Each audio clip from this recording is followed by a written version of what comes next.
Welcome to a world shrouded in soot and silence, where the rooftops of London whisper stories long forgotten.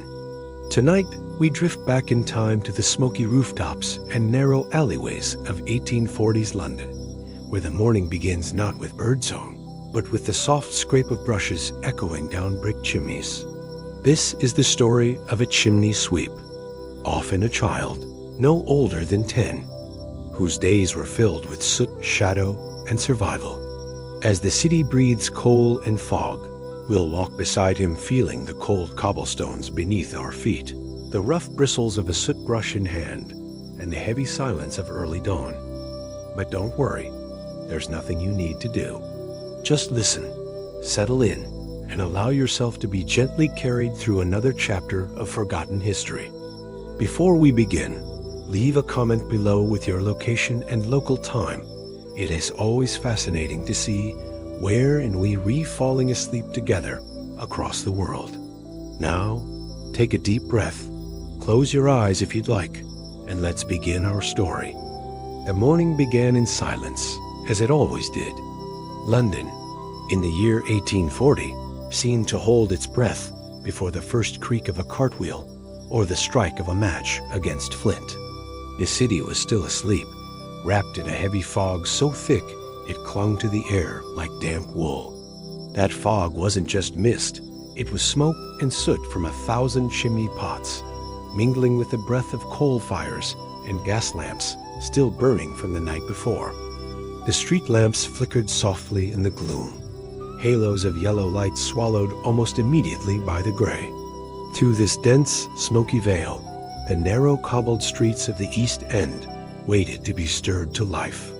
They twisted like veins through tenement blocks and soot-stained storefronts. The windows of bakeries and taverns were still dark. Doors remained bolted. Even the feral cats, often scavenging in alleyways, curled tighter in their sleep. It was a moment suspended in stillness, broken only by the occasional drip of condensation from eaves above. This was London before the bustle. Not the London of fashion, or Parliament, or tea gardens, but the London of clatter and grime, of rising smoke and worn leather boots. It was in this hush that the chimney sweep boy began his day. He was no older than 10. Thin, with a wiry frame built from climbing and squeezing, he moved like someone used to being unnoticed. His name was Thomas, though most people just called him Tom. He didn't mind. Names were soft things spoken gently by mothers, and Tom hadn't heard his in such a tone for as long as he could remember. He had been sold to a master sweep at the age of 6, and his world had since shrunk to the size of chimneys, soot, and the small bundle of rags he used for washing. As he stepped from the doorway of the attic where he slept, the city yawned open before him. A single gas lamp buzzed to his left, shedding a watery light that barely lit the ground beneath it. Tom's boots scuffed softly as he walked, the soles nearly worn through. His clothes, a mismatched bundle of hand-me-downs and patches, were already dusted with soot from yesterday's work. He rubbed his eyes, not with sleepiness, but from the sting of the air a sharp, bitter burn that lived permanently in his chest. The fog in London was not just a curtain to the morning, it was a character in itself. In 1840, it carried with it the weight of coal and the breath of machines. The Industrial Revolution had changed everything, and London had grown swollen with its promise and its pollution. Every home had a chimney, and every chimney needed cleaning. Fires burned day and night, and soot gathered like secrets inside the flues. If they weren't cleaned, those flues became death traps, fires waiting to happen, smoke waiting to smother. And so boys like Tom were sent in. The smaller the boy, the better. Some started as young as 4 or 5, scuttling through narrow brick tunnels, no wider than a man's arm span. They climbed upward, scraping and brushing as they went, inhaling centuries of soot and ash. The work was dangerous. Collapses were not uncommon. There were Taylor's true ones, of boys getting stuck, of bones broken from falls, of lungs blackened before their time. But in the early hours of morning, Before such thoughts had a chance to settle, Tom's world was quiet. The fear hadn't arrived yet, just the cold. He walked through Spitalfields toward the richer houses of the west.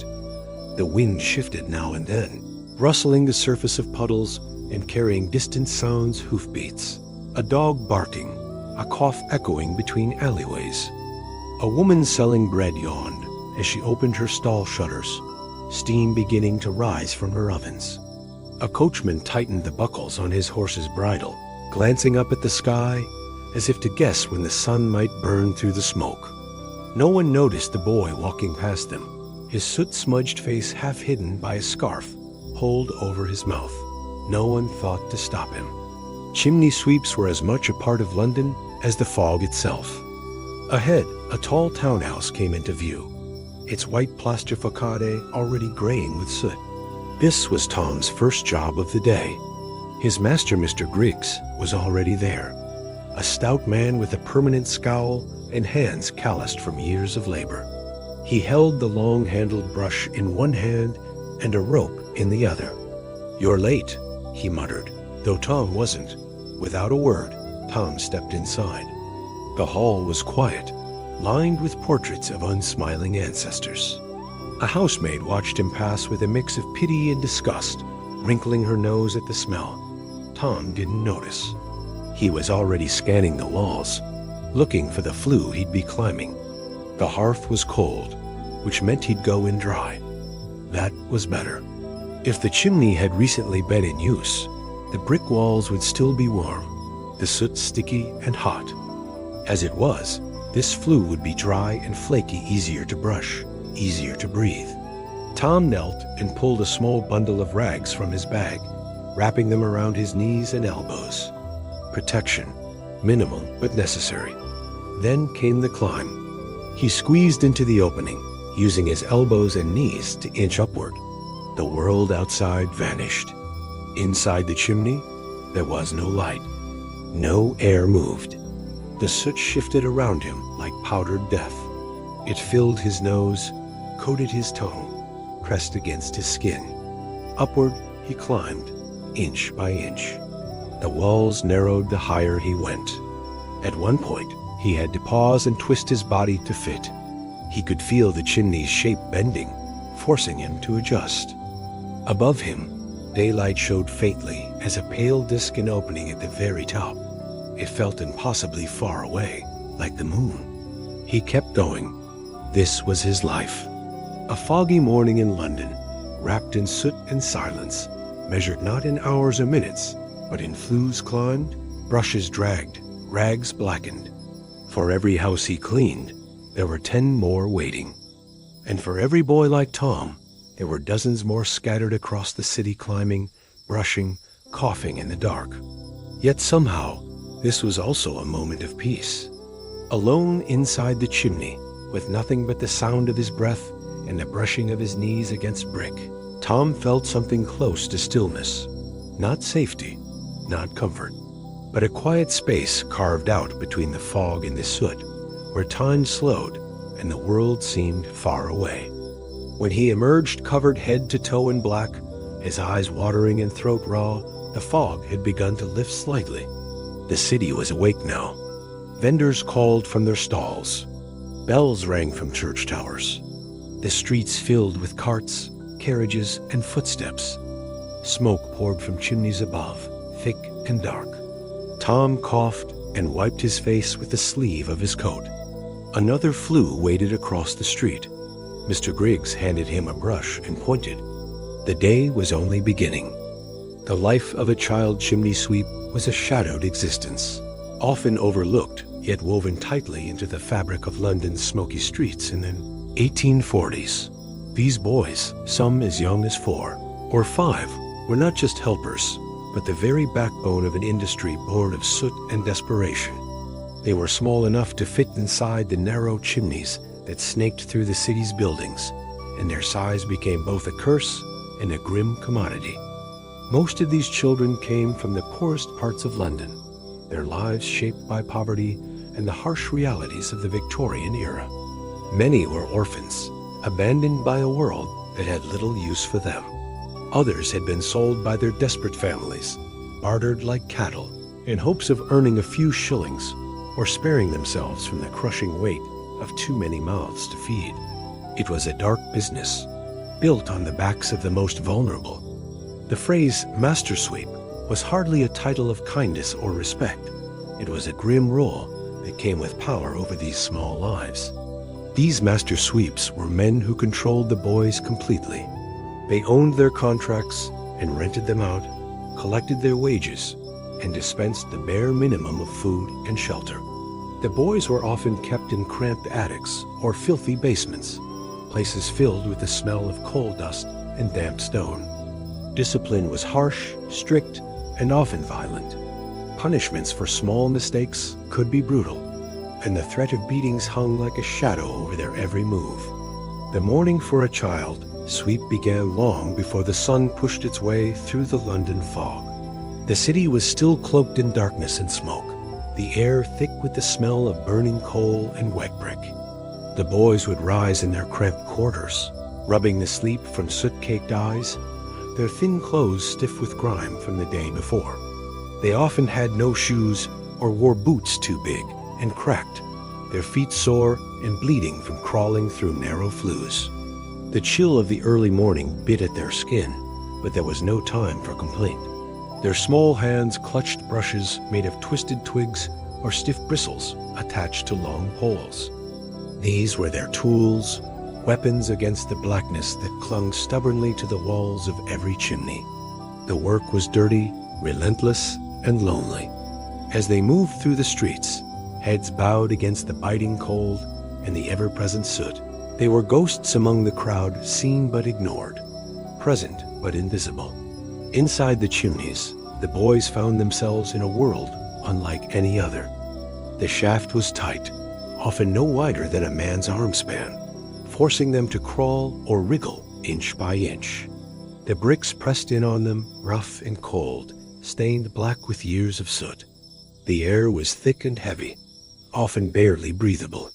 Every breath they took was a mixture of ash, smoke, and dust that coated their lungs and scraped their throats raw. It was a suffocating environment, one that made their coughs harsh and their chests ache. Sometimes, the boys would get stuck. The chimney's narrow turns and sharp bends were treacherous, and many never made it all the way up. Stories circulated among the boys' whispers of those who had been trapped for hours, crying for help that never came. There were tales, too, of falls from high rooftops or collapsing chimneys, of broken bones and shattered bodies. Injuries were common, but the boys had no choice but to keep working or face the wrath of their masters. The soot itself was a silent killer. It clung to their skin, their hair, and their lungs. Many boys grew sick, their breath shallow, their bodies weak. Some never lived to see their teenage years. Tuberculosis and other lung diseases ran rampant among them. Their faces, when visible beneath layers of grime, were pale and hollow-eyed, their hands cracked and raw. Yet they were expected to carry on, scraping, brushing, climbing, and crawling with an exhausting determination, born from fear and necessity. The master sweeps showed no mercy. To them, these children were investment stools to be used and discarded.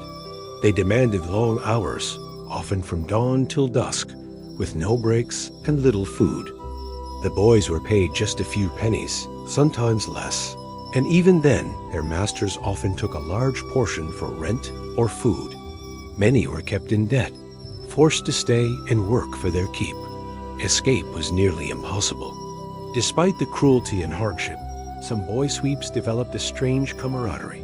In their shared misery, they found fleeting moments of friendship and support. They taught each other tricks for climbing and brushing, warned one another of dangerous chimneys, and shared stolen scraps of food. These connections, fragile and rare, were lifelines in a world designed to break them. The small size that condemned them to this life was also their sole means of survival. As they grew older and larger, their usefulness diminished. Many master sweeps sold their boys or replaced them with younger, smaller children. Those who outgrew the job often often found themselves abandoned, with no skills or prospects, forced to scavenge the streets or fall into crime. The exploitation of child chimney sweeps was one of the darkest stains on Victorian society, but it also sparked early movements for reform. The public began to learn about these children through newspaper reports, pamphlets, and the work of reformers who saw the inhumanity of the trade. Outrage grew, and with it came calls for laws to protect these boys. In 1834, the Chimney Sweepers Act was passed, prohibiting the employment of children under 10 and requiring masters to be licensed. But the law was poorly enforced, and many masters ignored it. It was not until the 1840 Act that stricter measures were introduced, aiming to end the use of child sweeps altogether. Even then, change was slow, and many boys continued to suffer in silence. Artists and writers brought the plight of the chimney sweeps to wider attention. Charles Dickens, in novels like Oliver Twist and David Copperfield, painted vivid portraits of these boys' harsh lives.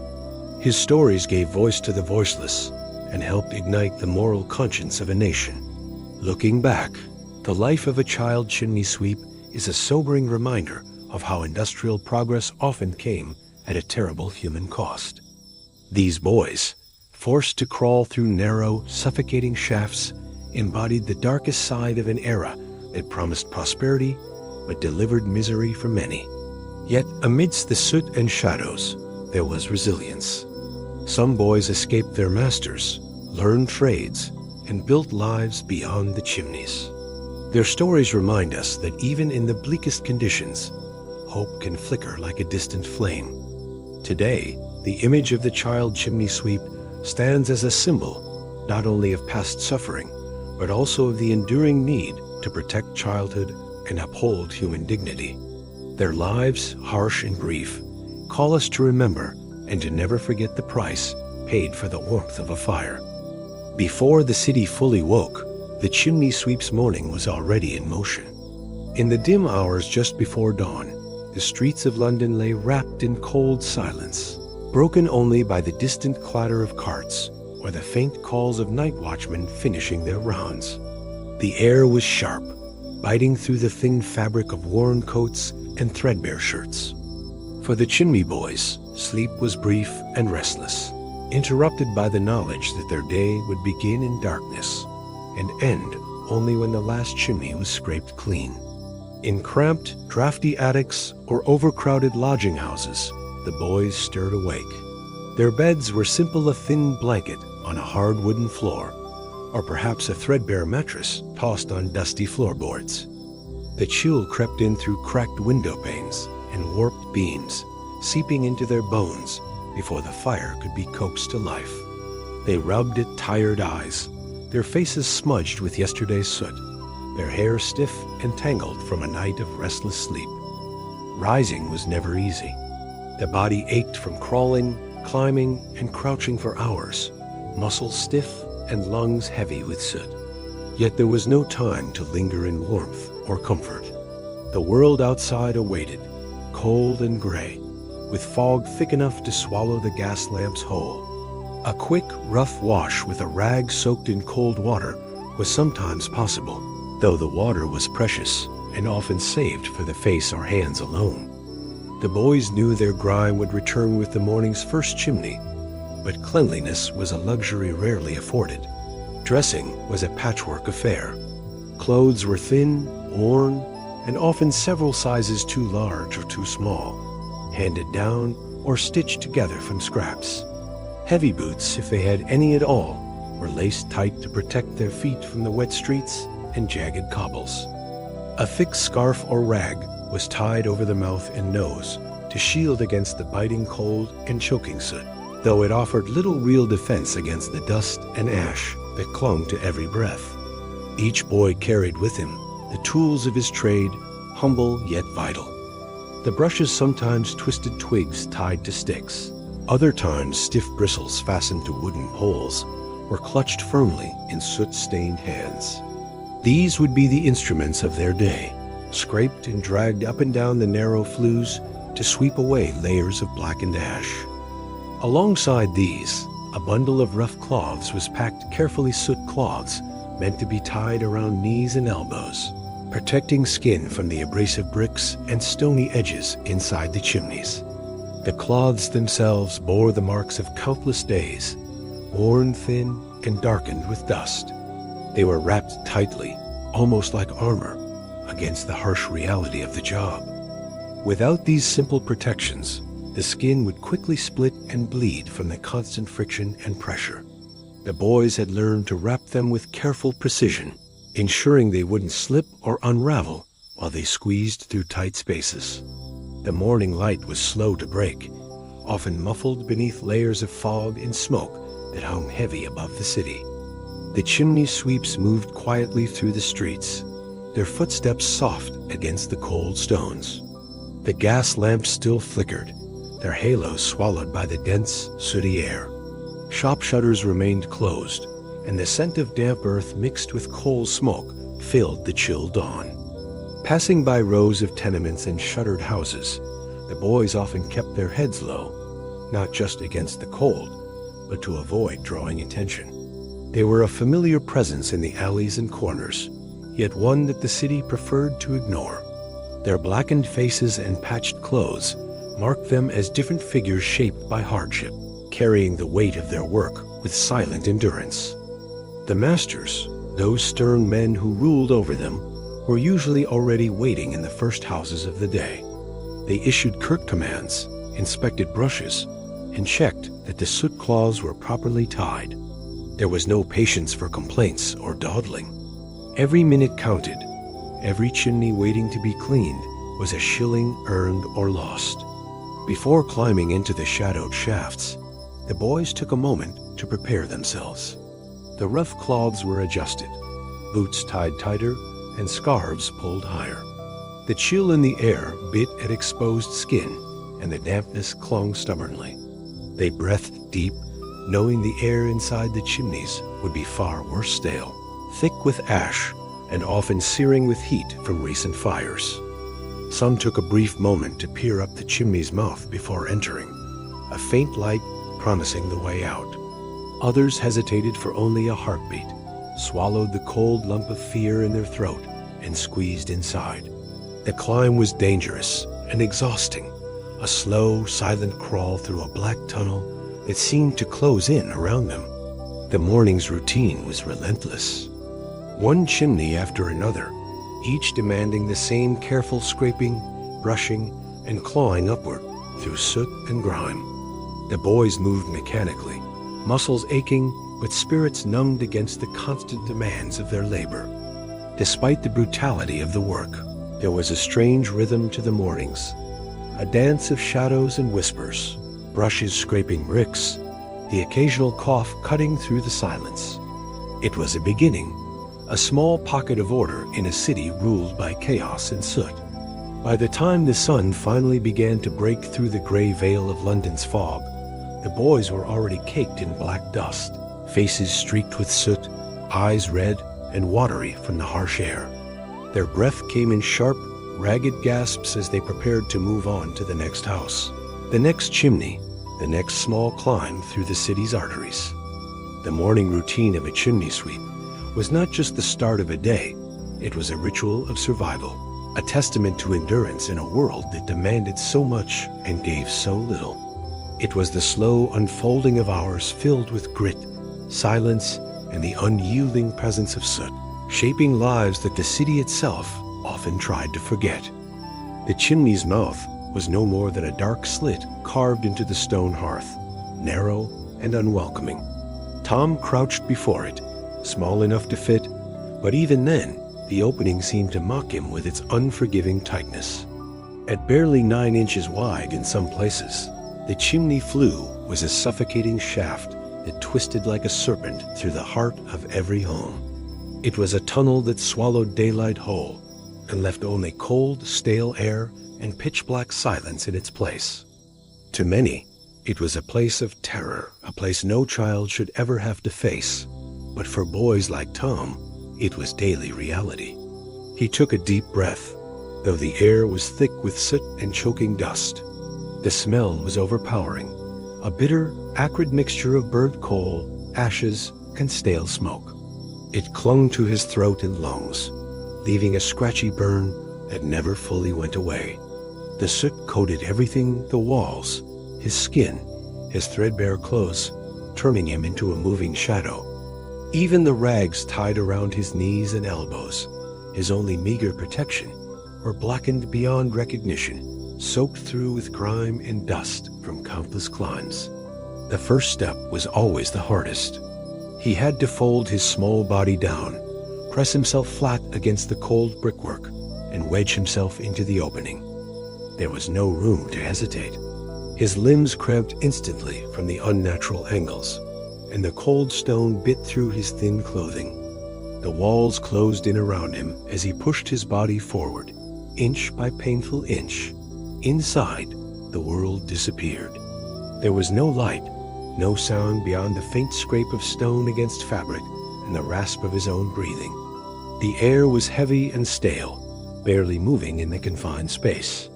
His lungs burned with every inhale, soot-laden and dry, and each breath felt like swallowing smoke. Sometimes he coughed until tears streamed down his sooty cheeks, but he dared not stop. There was no choice but to keep going.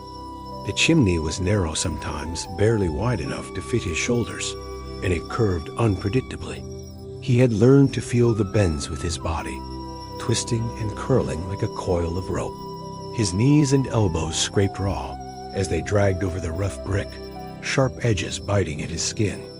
The soot was slippery and powdery, making it hard to get a firm grip.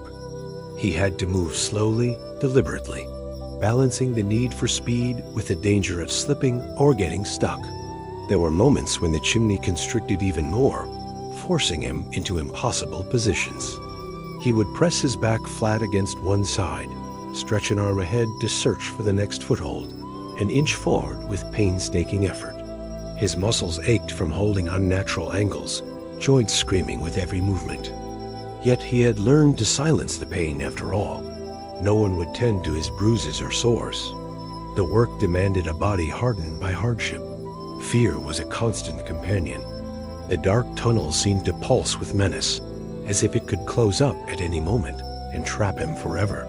Boys whispered stories of those who had become wedged between the bricks, their bodies pressed so tightly that rescue was impossible. The thought made Tom's heart hammer, but he pushed it aside. Panic would be his undoing. He forced himself to breathe steadily, to keep calm in the choking dark. Sometimes he imagined the bricks shifting, collapsing around him like a tomb. The air would run out, his lungs filling with dust and despair. The silence would become a grave. Yet he knew he was not alone. Other boys, just like him, were somewhere deep inside other chimneys, crawling through their own tunnels of darkness. The city was riddled with these hidden passages, a secret labyrinth filled with whispered cries and muffled coughs. Tom's fingers traced the bricks ahead, searching for cracks or uneven edges he could use as handholds. The walls were coated in centuries of soot and tar, thick and dusty, crumbling easily beneath his touch. Every movement sent tiny clouds of black powder swirling around him, coating his mouth and nose despite his efforts to keep them covered. The soot was a silent enemy, settling deep into his lungs and skin, a poison he breathed day after day. Time lost all meaning inside the chimney. Seconds stretched and blurred, the world reduced to the sensation of cold stone against skin, the rasp of ragged breathing, and the faint scrape of his limbs on brick. He counted his progress not in distance, but in movements: hand forward, knee shift, body twist. Each inch gained was a small victory. At times, the chimney would bend sharply, forcing him to contort his body into twisted shapes. He remembered one climb where the flue narrowed suddenly, just as he reached a bend. His chest compressed painfully, ribs scraping the rough stone. For a moment, he feared he would never fit through. His breath came in gasps, and sweat mixed with soot to sting his eyes. With careful patience, he twisted his body like a key, turning in a lock, squeezing inch by agonizing inch through the tight gap.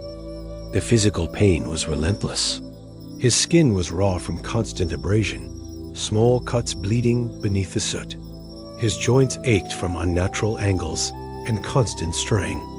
His hands, raw and cracked, were blistered from gripping the abrasive bricks. The muscles in his arms and legs burned, trembling from exhaustion. Yet he kept going because there was no other choice. This was his work, his life. Sometimes despair threatened to overtake him. The darkness felt endless, and the weight of the soot seemed to press down like stone. He imagined the faces of his parents faint, memories of a family lost, and wondered if they would ever know where he was during these long hours underground. The loneliness was crushing. There were no comforting voices here, no warm light, just the cold, silent suffocation of the chimney's narrow throat. Yet, amidst the terror and pain, there was also a strange rhythm, a grim meditation. The climb demanded total focus, every muscle and nerve alert and alive.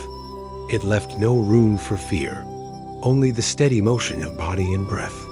For brief moments, Tom felt almost detached from himself, moving through the dark tunnel like a shadow or a ghost, unseen and unheard. The climb was a test of endurance and spirit. He knew the risks boys had fallen, been burned, trapped, and crushed. But each climb was a necessary passage, a small triumph over the brutal city that claimed so much from so many. To stop was to fail, and failure could mean punishment or worse. Finally, after what felt like an eternity, the faint glow of daylight appeared far above a pale circle like a distant moon. It was the chimney's mouth, the escape from the black tunnel below.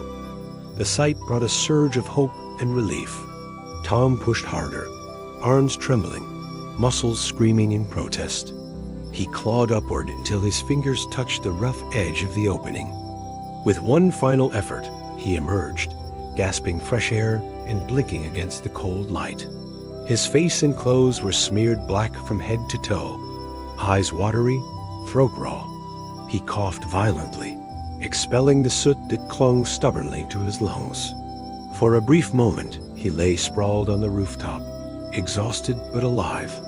Yet even this small victory was only a pause. Another chimney waited another climb through narrow darkness, another battle with cold stone and choking soot. The day was long, the work relentless, but the boy had learned to endure.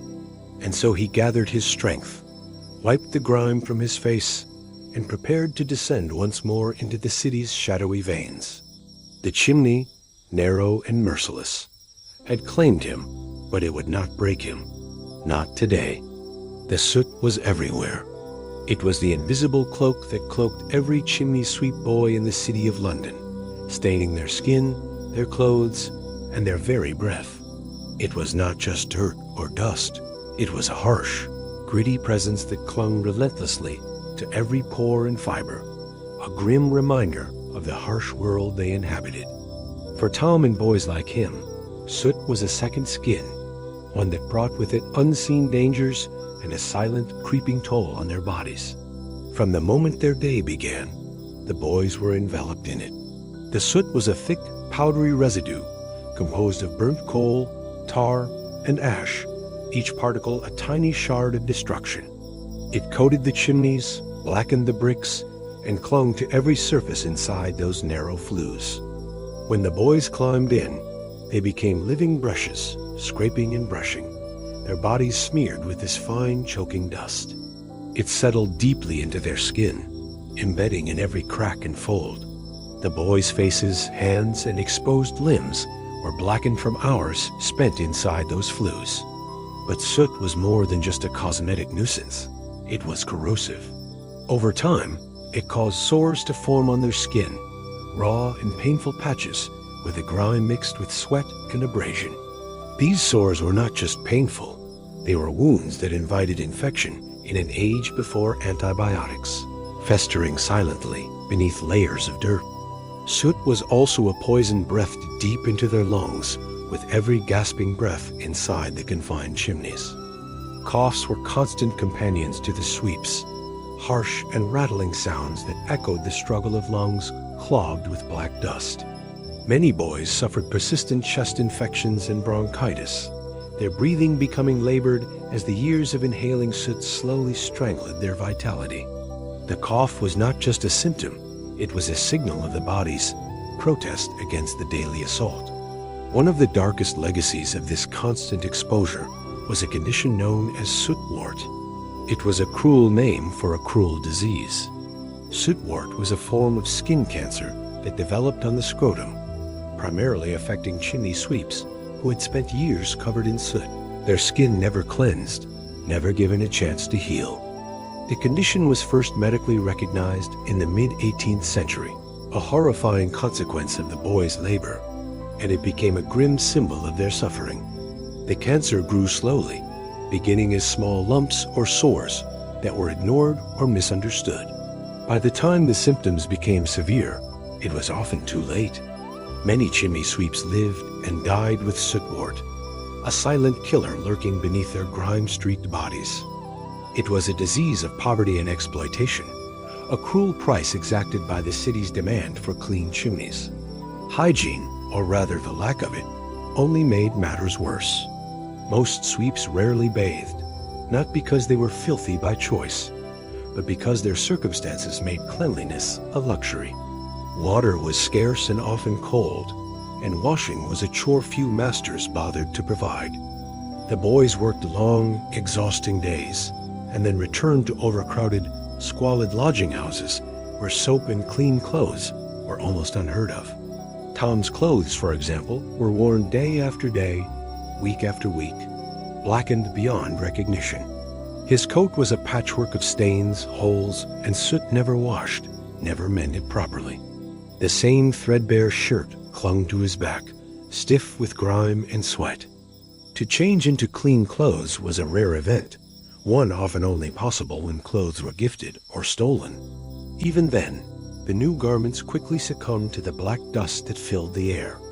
The boys' bodies became vessels of grime and neglect. Their skin, cracked and peeling, was rarely cared for. Cuts and scrapes from climbing the sharp bricks festered beneath layers of soot, sometimes growing infected. The soot clogged pores and irritated eyes, causing painful infections that made seeing and breathing a constant challenge. Skin diseases were common, worsened by the damp, filthy conditions of their homes and workplaces. The grime seemed to seep into their very bones. Their hair, tangled and matted, was often coated in black dust, impossible to wash away fully. The smell of smoke and coal clung to them like a shroud, marking them as chimney sweeps wherever they went. It was a stigma, as much as a condition, one that set them apart from the rest of society, a mark of poverty and harsh survival. Their hands, the tools of their trade, were cracked and raw, coated with soot and calloused from endless climbing and scraping. Fingers often bled from abrasions and burns, wounds that healed slowly and poorly in the damp London air. The nails were blackened and broken, skin toughened like leather, yet still vulnerable to infection and disease. The chronic coughs worsened in winter, when the cold air mixed with soot particles to create a toxic miasma. Many boys were taken by what was called consumption, now known as tuberculosis, a wasting disease that spread quickly in cramped, unhygienic conditions. Weak lungs and damaged respiratory systems meant many sweeps lived only short, harsh lives. It was rare for these boys to see a doctor. Medical care was expensive and mostly unavailable to impoverished children. Many ailments went untreated, and the boys learned to endure pain as part of their existence. The coughs, sores, and wounds became normal background noise to the rhythm of their days. Despite all this, they persevered. Some found moments of joy in small victories, clean chimneys, coins earned, or the rare kindness of a passerby. Yet their bodies bore the silent, grim story of their labor. The soot was more than dirt. It was a symbol of their sacrifice, a physical record of the price they paid for survival. In the harsh world of 1840s London, where poverty was a relentless foe and childhood was often stolen away, the soot was a constant, unyielding presence. It shaped the boys' lives, marked their bodies and darkened their futures. And for many, it was the beginning of a slow, painful decline, one that few would escape. Tom wiped the soot from his face with a rag, his fingers trembling slightly. His skin was raw and sore, the cough he fought growing harsher with each breath. Yet, as he pulled his coat tighter around him, worn and heavy with grime, he knew tomorrow would bring the same relentless work. The soot was not just on his skin, it was etched into his life, a shadow that followed him through every narrow chimney and every cold, foggy morning in London. As the earliest hints of dawn crept over London, the city still lay shrouded in its familiar cloak of mist and smoke. The air was thick with the scent of coal fires, damp brick, and a faint trace of the river's cold breath weaving between narrow streets below. Up here, on the rooftops, the world felt different aloft and removed from the clamor of the waking city beneath.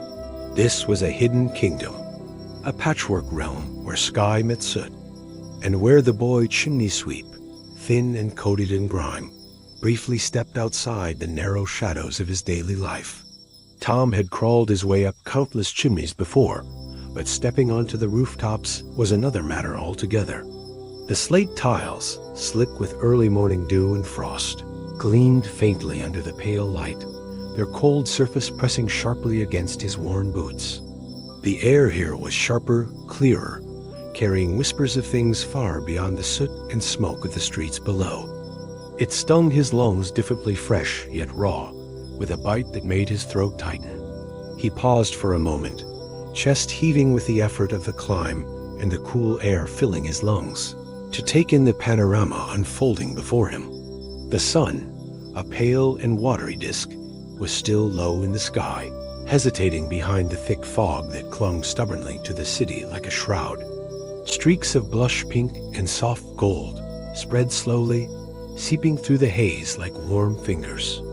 Against this fragile dawn, the jagged outlines of chimneys and rooftops caught a ragged silhouette, as if London's breathing itself was caught between waking and sleep. The chimney pots, Tom's familiar companions, stood in clustered rows, tall cylinders of brick and iron, each a tiny monument to the smoke and fire that fed the city's relentless hunger. Some were cracked and crumbling, worn thin by the biting frost of many winters and blackened by centuries of soot. Others, newer and sturdier, jutted proudly from the roofs, their brickwork still sharp and red beneath the grime. They stretched upward like silent sentinels, standing watch over the labyrinth of streets and alleys far below. The rooftops themselves were a mosaic of textures and colors. Old slate tiles, rough and dull from years of rain and frost, were interspersed with patches of broken shingles, hastily replaced with whatever materials were at hand. Moss and lichen crept quietly between the cracks, stubborn green against the cold stone. Weathered wooden beams peeked out where the roof had sagged, warped by time and neglect.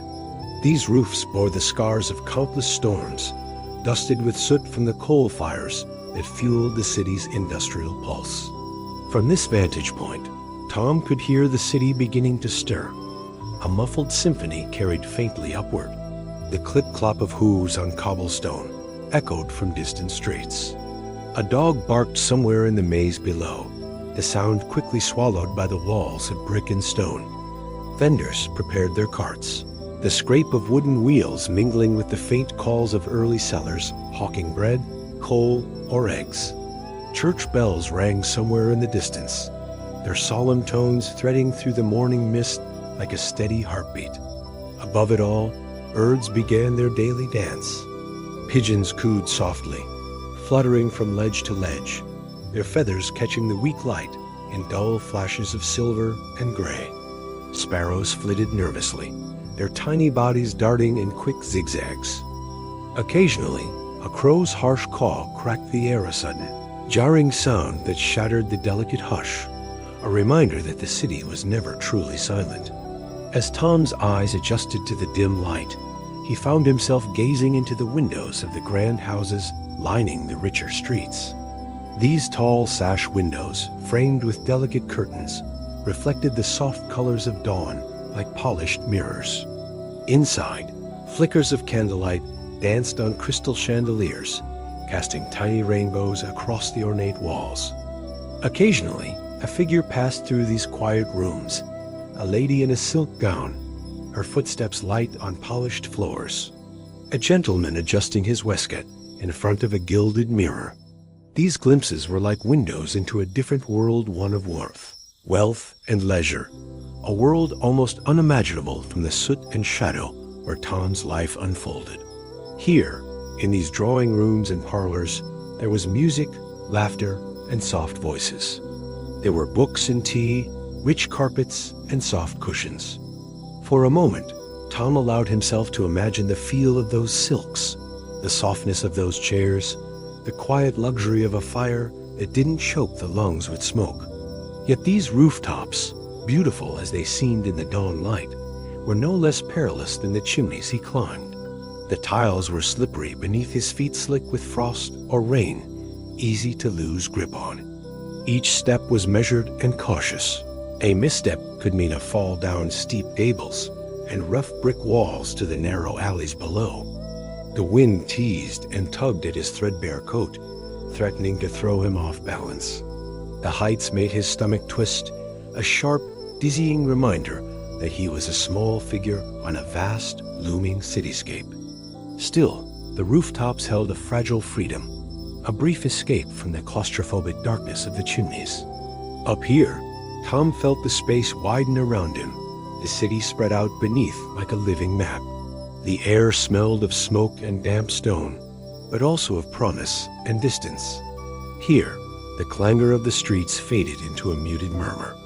Time seemed to slow, and the relentless pressure of the day's work softened to a quiet pause. He traced the rows of chimney pots with his gaze, noticing how some released spirals of smoke that twisted lazily upward, merging with the lingering fog. Others stood still, silent, waiting for their turn to breathe fire and ash. The smoke was the city's breath, sometimes gentle, sometimes harsh, always present. Occasionally, Tom's eyes caught the shimmer of something unexpected, a glint of silver in a window pane, the soft flutter of curtains drawn back for a moment, or the sudden flash of a startled bird bursting into flight. These small signs of life gave the rooftops a strange vibrancy, as if the city's hidden stories were whispered in the rustle of the wind or the shadow of a chimney. Despite the beauty and the freedom, Tom knew the rooftop world was no refuge. The cold bit deep into his thin clothes. The wind howled through the gaps in his jacket, gnawing at his skin. His hands, rough and cracked from the constant scraping and brushing, ached from the cold. The sun's warmth was faint, barely breaking through the thick haze, and the chill settled deep into his bones. He glanced down again at his soot-blackened clothes, once dark brown, but now stained with the deep black of 100 flues, and thought briefly of the dirt and grime that would cling to him long after he returned to the streets. The dust in his lungs, the sores on his skin, and the black stains on his hands were badges of his trade, marks of a childhood spent in shadows and smoke. Still, the rooftops held their quiet charm, a place where Tom could momentarily escape the tightness of chimneys and the harshness of the streets. He breathed deeply, the cold air burning his lungs, but filling him with a fragile sense of life beyond the soot. As the sun rose higher, burning away the fog like a slowly unveiling curtain, the city below grew louder and more chaotic. The muffled sounds of dawn became a rising tide, footsteps and voices, carts and horses, hammers and shouts. The smoke from countless chimneys thickened, pooling over the streets in heavy clouds that blotted out the sun. The fog that had softened the edges of the city was replaced by the harsh realities of work, hunger, and survival. Tom adjusted the bundle on his back, the long brushes and scraping tools he would need for the rest of the day, and readied himself to leave this quiet vantage point. Another chimney waited, narrow and dark, promising more toil and danger. He looked once more over the rooftops, imprinting the view in his mind, knowing it might be the only beauty he saw today. And then he moved forward, stepping carefully across the tiles, climbing down into the shadowed world below, the rooftops shrinking behind him like a dream fading with the morning light. In the vast, grinding machinery of London's 1840 streets, where soot and smoke seemed to swallow everything whole, moments of kindness were as rare and precious as sunlight through the fog. For a boy like Tom, coated in black grime and wrapped in tattered rags, the city's towering walls and harsh streets often seemed indifferent to his smallness. Yet even in the darkest corners, among the cold faces and the grinding poverty, there were glimpses of compassion brief, almost invisible acts that whispered hope and humanity into a life built from hardship. These moments were not grand gestures. They were small, quiet, almost secret. They came as a fleeting glance, a soft word, or the touch of a hand offering something warm or sustaining. They passed quickly, sometimes unnoticed by the boy himself, in the endless rhythm of work and survival. But when remembered, they carried a weight far heavier than the soot on his skin or the chains of his daily toil. One such kindness might have come early in the morning, before the city truly woke. As Tom shuffled down a narrow street, his boots worn thin and his breath steaming in the cold air, he might pass a modest bakery. The ovens inside breathed warmth and light, sending waves of sweet, yeasty scent spilling into the street. Behind the counter, a baker's wife, a stout woman with flour-dusted hands, and a face softened by years of gentle smiles, might glance down at the boy with tired eyes and offer a crust of bread.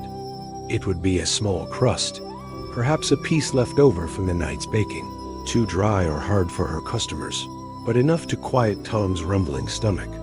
"Here, lad," she might say softly, her voice barely above a whisper so as not to draw attention.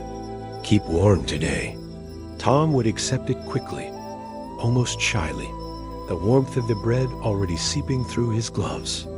That bread, humble as it was, would taste of kindness and care, a rare gift in a world so often harsh and unyielding. Such moments were not always easy to come by.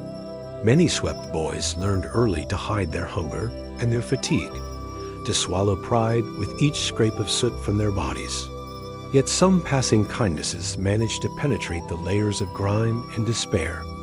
On colder days, when the frost bit deep into bones and breath hung like frozen smoke in the air, a housemaid might slip a coin into Tom's hand as he worked. She would be a quiet woman, standing in the shadows of grand staircases or behind polished banisters, her face often hidden behind a mop of curls and a plain cap. Her life, too, was one of servitude and silence, but she understood the boy's plight better than most. The coin would be small, just a penny or a farthing, but in Tom's pocket, it was a treasure. It might buy a slice of bread or a sip of warm tea from a vendor, or perhaps a small token for himself that no one else would have noticed. That tiny glimmer of copper was proof that he mattered, that someone, somewhere, had seen his struggle and chosen to offer a crumb of comfort.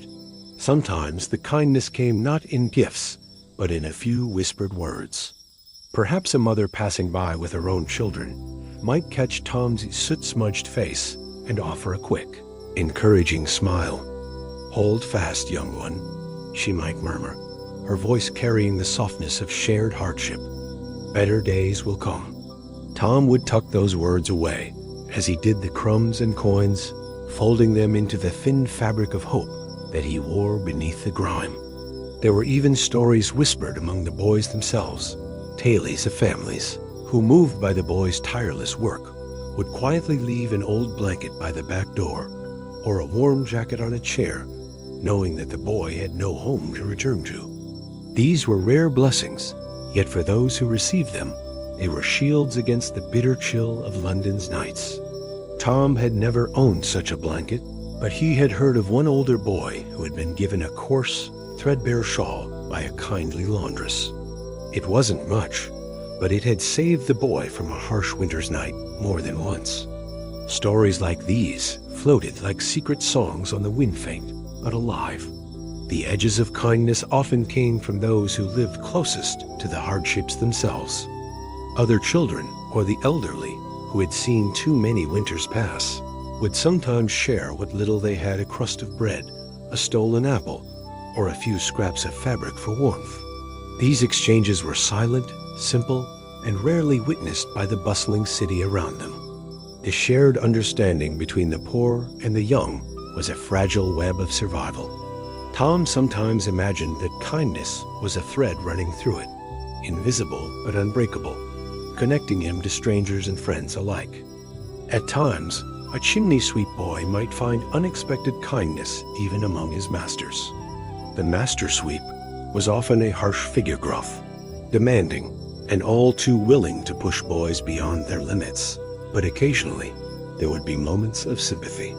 Perhaps a master, seeing the blackened boy coughing from the soot or shivering in the early morning cold, would offer a moment's rest or a warm drink by the fire. These small reprieves were rare and usually brief, but they lingered in memory like flickers of light. Some masters took pride in their apprentices, treating them almost as sons, though the line between care and cruelty was often blurred by the demands of business and survival. In those fleeting moments of kindness, a boy might glimpse a world where he was more than a tool of labor, where he was valued as a person, however small. On the cold streets of London, even animals could offer brief companionship and comfort. Tom sometimes found himself sharing his scant scraps with a scruffy dog or a stray cat, their eyes reflecting the same hunger and weariness he carried. The small warmth of a furry body pressed close on a chill morning was a reminder that kindness sometimes came in quiet forms, wordless and simple. One particular morning, Tom recalled a moment that shimmered more brightly than most. After a long climb through a narrow, choking flue, he emerged at the top of a townhouse in a wealthy district. The city was waking beneath him, but his hands and face were blackened with soot, his breath ragged. A young girl appeared at the open window nearby. She was dressed in a soft, pale dress, her hair carefully braided. She looked at Tom with wide, curious eyes, not with fear or disdain, but with something gentler. Without a word, she reached into a basket of fruit beside her window and tossed down an apple, its red skin glowing in the morning light. Tom caught the apple, awkwardly stunned. The girl smiled and then disappeared inside, leaving him alone with the fruit and the vast city spread beneath. That apple was a gift not just of food, but of kindness unspoken and unexpected, a brief bridge between two worlds. Moments like these, though few, were etched into Tom's memory, giving him strength to endure the cold, the soot, and the loneliness. They were the small stitches in the fabric of a hard life, reminders that even in the darkest places, light could find a way in.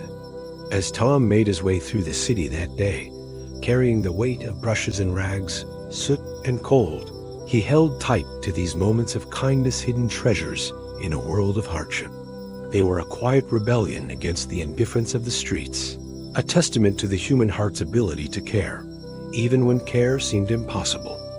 And so, as London as endless haze settled again around the city and the smoke poured thick from countless chimneys, Tom pressed forward, soot-streaked and weary, but not without hope. In the glimmers of kindness and apple tossed, a coin slipped, a blanket shared, he found the strength to climb another chimney, to face another long day, and to believe, just a little, in the possibility of better things to come. The grim reality of child chimney sweeps, boys like Tom, crawling through narrow flues coated in soot, their bodies ravaged by dust and smoke, was no secret in 1840 London. Yet for decades, their plight had remained buried beneath the city's thick fog and the clatter of industry. It took more than whispered tales and tragic accidents to stir the public conscience. It took voices raised in outrage, vivid stories spread in print, and heart-wrenching scenes exposed in courts and meetings before the gears of reform could even begin to turn. The beginning of the 19th century was a time of growing change. The Industrial Revolution had reshaped cities and lives, but with progress came exploitation. Child labor thrived in factories, mines, and most painfully, in the chimneys that scarred the London skyline. The smallest of boys, some barely older than infants, were still sent up these soot-blackened shafts, squeezed through tunnels no wider than a man's wrist, often against their will. This was the hidden world that reformers sought to expose. The efforts to improve the terrible conditions faced by chimney sweep boys gathered steam slowly, fueled by growing public awareness and a rising tide of moral outrage. Accounts from the boys themselves, or those who had escaped the trade, painted a haunting picture. Stories of suffocation, broken bones, and burnt flesh made their way into newspapers, pamphlets, and public lectures. The haunting images of soot-streaked children with faces like smudged portraits stirred the sympathy of the middle and upper classes. They could no longer ignore what had been hidden in plain sight. One of the earliest voices of reform was Sir Robert Peel, who had tried to introduce legislation limiting the use of child chimney sweeps in the early 1800s. His initial attempts, however, were met with little success. The laws passed were vague, poorly enforced, and easily circumvented by unscrupulous masters and owners eager to keep labor costs low. Public sentiment shifted more dramatically in the 1830s, as social reformers and journalists began exposing the brutality in vivid detail. The graphic testimonies of former sweep boys, describing the harrowing climbs and the suffocating darkness, captured headlines and gripped the public imagination. Perhaps the most influential campaign came from a young reformer named Lord Ashley, later known as the Earl of Shaftesbury. Ashley dedicated himself to championing the cause of child laborers, traveling the country, meeting with workers and families, and gathering evidence of abuses. His passionate speeches in Parliament carried the weight of first-hand accounts and irrefutable facts. In one particularly harrowing speech, Ashley recounted the story of a boy named George Brewster, who died trapped inside a chimney after becoming stuck. George's death was a tragedy that shocked many, putting a human face on the abstract issue of child labor. Stories like his brought urgency to the campaign and fueled demands for legislative action. Meanwhile, public exhibitions and popular literature began depicting the dangerous realities of chimney sweeping. Artists and writers captured the boys' sooty faces, their emaciated bodies, and the narrow flues they risked their lives to clean. These images and words struck a chord in a society increasingly aware of its moral obligations. All this pressure culminated in the passage of the Chimney Sweepers and Chimneys Regulation Act of 1840. The act aimed to end the use of child sweeps under the age of 21, a staggering leap from the boys as young as 4 or 5 who had once been common in the trade. It also set out regulations for the construction and maintenance of chimneys, seeking to make the profession safer. The law forbade masters from employing children under 21 to climb chimneys and required sweeps to be registered and licensed. It also mandated regular inspections of chimney designs to ensure they were wide enough to be cleaned with mechanical brushes, reducing the need for human climbers. Yet, while the law was groundbreaking, its enforcement was frustratingly weak. Many masters and homeowners continued to flout the rules, ignoring the Act's requirements with little fear of punishment. Corruption, lack of inspectors, and the economic pressure to keep costs low meant that children like Tom still found themselves crawling through soot-streaked flues. The very nature of the work hidden inside narrow shafts and away from prying eyes made monitoring and enforcement difficult. Many sweep boys were informal apprentices, tied by contracts that were rarely recorded or regulated. Some masters circumvented the law by falsifying records or sending older boys, just over the legal age, to do the most dangerous jobs. Furthermore, the social attitudes of the time presented obstacles. Many viewed child labor as an unfortunate but necessary part of survival for impoverished families. Poverty was rampant, and children often had no alternative source of income. Families depended on the small earnings from their sons' work in the chimneys. For many, the law seemed a distant ideal rather than an immediate solution. Additionally, some segments of society resisted reform on economic grounds. Chimney sweeping was a vital service, and mechanical alternatives were still in their infancy. The financial cost of adopting safer chimney designs or employing adult sweeps was a burden many landlords and homeowners were unwilling to bear. Reformers faced an uphill battle against these entrenched interests. Yet the Act of 1840 marked an important milestone, a crack in the wall of silence and neglect that had allowed child exploitation to persist. In the years that followed, efforts continued to strengthen the law and its enforcement. Public awareness remained a critical tool. Reformers continued to publish reports, campaign for inspections, and lobby Parliament for stricter penalties. Over time, mechanical brushes grew more common, slowly replacing the need for human climbs. It fueled further reforms, inspiring laws that addressed conditions in factories, mines, and other industries employing children. But for boys like Tom, trapped in the narrow flues of 1840 London, change came slowly.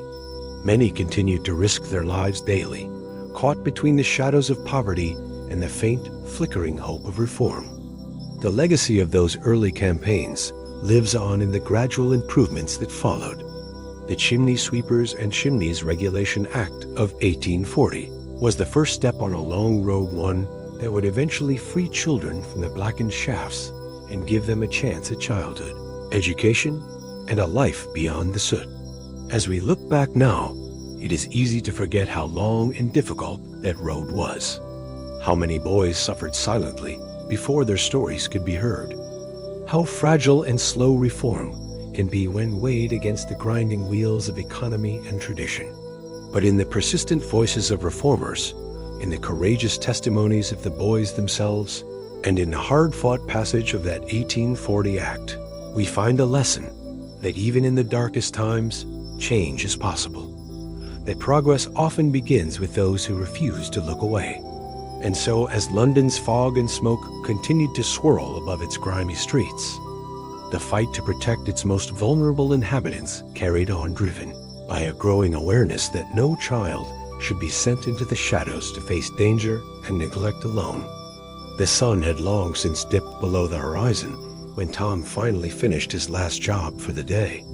The sky was a muted gray-black canvas, pierced here and there by flickering gas lamps struggling to push back the early night. London's streets, slick with evening drizzle, reflected the scattered light in a dozen shimmering puddles. A cold wind cut through the alleys, carrying with it the sharp scent of smoke and damp earth. Tom's boots, worn thin and battered, slapped quietly on the cobblestones as he made his slow way back toward the cramped attic he called home. His body ached in a deep, persistent way, a weariness that wasn't just from the day's labor, but from the endless weight of soot that seemed permanently fused to his skin and bones. He coughed again, a dry, rattling sound that came from deep in his chest. The soot, lodged in every breath he took, clawed at his lungs like a stubborn shadow. Each inhale was a reminder of the countless flues he had climbed, the tight, suffocating darkness where light never reached. His throat felt raw and scratchy, the thin skin inside burning as if touched by embers. The chill in the air gnawed at him, but there was no warmth waiting, no fire to ease the stiffness in his joints, no soft bed to sink into. Tom's world was the narrow attic room, shared with 3 other boys. The space was cramped and bare, the walls stained by years of smoke and neglect. As he passed under a flickering lamp, he caught a glimpse of his reflection in a dirty shop window. His face was smudged with black streaks, the grime etched into every crevice, every line. His eyes, once bright, now looked hollow, tired from a day spent climbing and scraping, from coughing and gasping in the suffocating shafts. His clothes hung loose on his thin frame, heavy with layers of soot and sweat. The fabric had not been washed in weeks. It carried the stale smell of smoke and dampness, mingled with the faint, sour scent of skin uncleaned for days. Bathing was a luxury far beyond his reach, a rare treat granted only by charity and even then, seldom. The city around him was alive with the sounds of night. Distant laughter from taverns, the clatter of horse-drawn carts returning home, the low murmur of conversations behind closed doors. But for Tom, these noises were like a distant hum, barely registering through the fog of exhaustion that dulled his senses. He stopped briefly at a bakery's back alley, where the warmth of ovens spilled out through the door. The scent of fresh bread made his stomach rumble, a harsh reminder of the meager crust he'd eaten that morning and the uncertain promise of tomorrow as meal. For now, hunger was swallowed by fatigue. Finally, Tom reached the stairwell leading up to the attic. His legs trembled slightly, weak from hours of climbing and crouching. The wooden steps creaked under his weight, and he moved slowly, careful not to make noise. The other boys were already asleep or resting, their quiet breaths a soft chorus in the small space. He curled up in a corner, pulling his threadbare coat tightly around him. The soot clung to his skin like a second layer, a constant reminder of the day's work. His hands were cracked and bleeding from gripping rough bricks and brushing away stubborn soot. The coarse cloth he used to wipe his face offered little relief, only smearing the grime further. Despite the cold and discomfort, the corner offered a fragile sense of safety. Here, Tom could close his eyes and for a moment forget the darkness of the chimneys and the biting cold of the streets. But sleep was elusive. His body ached with muscle pain, and every breath was tinged with the harshness of dust and smoke. His mind wandered briefly to the day's work, the tight flues, the scrape of the brush against brick, the narrow spaces that had pressed in on him, suffocating and endless. The memory brought a flicker of fear, a reminder of how close he had come to being trapped, how easily a wrong move could mean injury or worse. Yet, there was also a strange kind of pride. Pride in enduring what many could not, in the small victories of each chimney cleaned, each flue conquered. It was a hard life, but it was the only life Tom knew. The cold streets, the sooty darkness, and the harsh routine shaped him. A boy growing too fast, forced to face the shadows of a city that rarely looked back. Outside, the fog thickened again, swallowing the city in its gray embrace. Smoke rose lazily from the chimneys above, winding and curling into the night sky. Somewhere nearby, a church bell tolled softly, marking the hour, echoing through the stillness. The city slept, but Tom's world was far from quiet. The cough that rattled in his chest was a constant companion. The ache in his limbs whispered stories of strain and struggle. The soot beneath his nails, the grime on his face, all bore witness to the harsh reality of a boy caught between childhood and a brutal trade. As exhaustion finally claimed him, Tom's breathing slowed. The weight of the day pressed down like a stone, heavy and unyielding. But in the quiet dark of the attic corner, beneath layers of soot and shadow, there was a fragile hope. Tomorrow would bring more climbs, more brushes, and more soot. But it would also bring another chance, however small, to survive, to endure, and to dream of something beyond the chimneys and cold streets of London. The night wrapped around him like a shroud, carrying with it the whispered promise that someday, perhaps, the fog would lift not only from the city, but from the lives of boys like Tom. The stories of child chimney sweeps are not just tales of hardship and sorrow. They are the shadows cast by a long, difficult journey toward justice and human dignity. As the soot settled on the rooftops of Victorian London, so too did a stain on the conscience of a society that had, for far too long, turned a blind eye to the suffering of its youngest and most vulnerable workers. Those boys like Tom were more than mere figures lost to history. They were the first spark in a slow-burning fire of social reform, their small bodies bearing witness to the brutal cost of industrial progress. It is easy to forget, amid the bustle of the modern city and the polished glass towers of today's London, that beneath those soaring spires and shiny facades lie stories carved in soot and struggle. The legacy of child chimney sweeps, stretches far beyond the narrow, sooty flues and the cobbled streets they traversed. Their lives, fraught with danger and deprivation, ignited a growing awareness, a collective unease that something was profoundly wrong in the way childhood was traded for labor, innocence for soot-stained survival. Throughout the 18th and early 19th centuries, the use of child labor was woven tightly into the fabric of England's industrial boom. Chimney sweeping in particular was a trade that demanded the smallest, most agile bodies children who could crawl through impossibly narrow shafts, enduring darkness, suffocation, and injury. It was a profession built on the exploitation of innocence, one that society justified with the language of necessity and tradition. But slowly, painfully, the voices of reform began to rise. These voices were driven by the tireless efforts of philanthropists, social activists, and ordinary citizens who could no longer ignore the grim realities. Accounts of injuries, suffocations, and death circulated through newspapers and pamphlets. The haunting images of soot-blackened children, their bodies scarred by burns and soot-wart, pierced the public conscience. The 1840 Chimney Sweepers and Chimneys Regulation Act was a landmark moment, a legal acknowledgement of the cruelty that had long been ignored. The act forbade the employment of boys under 10 years old and set out regulations meant to protect their safety. It marked the beginning of a shift in public policy, a tentative step towards safeguarding children from the harshest abuses of industrial labor. Yet the law was only the first step. Enforcement was weak, often ignored or circumvented by masters who prized profit over care. Many boys remained trapped in the trade, their lives little changed. Still, the legacy of these young chimney sweeps endures in more ways than one. Their stories echo through history, a reminder of the human cost hidden beneath the machinery of progress. The soot that blackened their skin also stained the conscience of a nation, fueling campaigns for reform that reshaped labor laws not just in chimney sweeping, but across industries.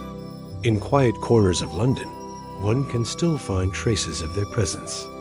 The old rooftops, many now restored or replaced, once bore witness to the tiny figures climbing flues and scraping soot in the cold dawn light.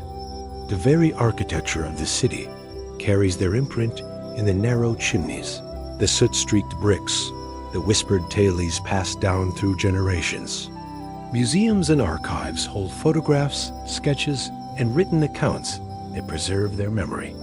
Black and white images show boys with faces smeared in grime, staring out with a mixture of resignation and fierce resilience. These images speak louder than words, capturing moments of childhood stolen by necessity, but never entirely erased from the human spirit. In literature and art, the figure of the chimney sweep has taken on a symbolic weight, an emblem of lost innocence and the enduring fight for justice. Poets, writers, and painters have drawn on their stories to shine light on the hidden costs of industrialization and the fragile dignity of youth amid harsh realities. Even today, as the city hums with modern life, the shadow of those boys lingers. They remind us that progress without compassion can leave scars that last generations. Their lives challenge us to remember the human faces behind historical facts and statistics, to honor those who suffered by striving for a world where no child is forced into dangerous, dehumanizing labor. The chimney sweep's legacy is one of courage in the face of darkness, resilience amid suffocating constraints, and a quiet, stubborn hope for change. It is a legacy that calls on us to listen to hear the echoes of scraping brushes and empty flues, to see the faint footprints on soot-covered rooftops, and to carry forward the work they began, building a more just, kinder society. As we look up at London's skyline today, at the gleaming towers, the restored historic homes, the bustling streets filled with life, we can take a moment to remember. Remember the boys who climbed in shadows so deep they seemed endless, who bore the weight of a city's smoke on their young shoulders. Remember their suffering, their small victories, and their dreams. Their memory is a quiet thread woven into the fabric of the city, a reminder that every stone, every chimney, every corner holds a story waiting to be told. It is up to us to keep that story alive, not as a distant chapter in a dusty book, but as a living testament to the power of human endurance and the unyielding pursuit of justice. In remembering the child chimney sweeps, we honor the past. But more than that, we acknowledge the present and the future, our shared responsibility to protect childhood, to challenge exploitation, and to ensure that no child ever again must crawl through the darkness to secure a meager existence. Their soot-stained legacy is etched in history, but it is also etched in our collective conscience. It urges us forward, urging vigilance, compassion, and action. Because beneath the soot and shadows lies the bright, unbreakable light of human dignity, a light that no chimney's darkness can ever fully extinguish.